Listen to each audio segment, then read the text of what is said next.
tartan kubadda cagta ah ayaa ka furmay mid ka mid ah garoomada Goglan ee caasimadda magaalada Hargeysa kaasoo isku haleeleen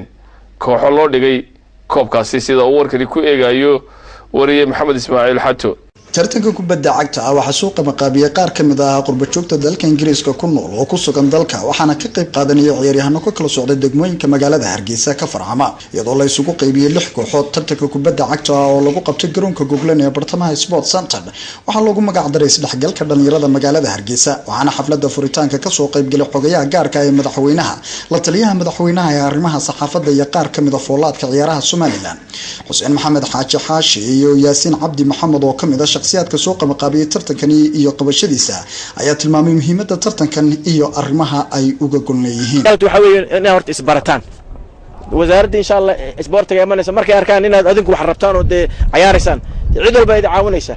laakiin adinka hadii leedahay ka arko inaad ama isdilaysaan ama isku qaylinsaan ama dhibaato keenaysaan cilmadu way ka ordaysaa marka reality waxa weeye qofku waa inuu dadaalaa anigana 100% waxaan ku qabaa wallahi maxay tahay confidence inaad muujinaysaan ciyaar wanaagsan oo iswalaalaystaan insha Allah waxaan filanayaa in ciyaar qurux badan isdhexgal fiican maanta waxa ka soo jeedaan afarta gees ee Hargeysa ka soo jeedaan maanta waa inaad hormoon noqotaan waa inaad dadka isu keentaan waa inaad dadka walaalaysaan waa inaad wixii dhiba maarta inaad dadkii aad ka saartaan weeyaan la taliyaha madaxweynaha ee arrimaha saxaafadda Qatar Xasan Cali Gaas ayaa ku bogaadiyay shakhsiyaadkani isku xilqaamay sidii ay wax ugu qaban lahaayeen ciyaaraha Somaliland maantana waxay noogu yimaadeen dalkii hooyo maaha markii horeysay Yaasiin ay yimaadaan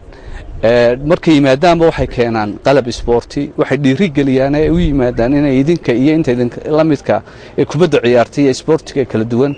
inay kor u qaadaan aqoontooda dhiirigelina u noqoto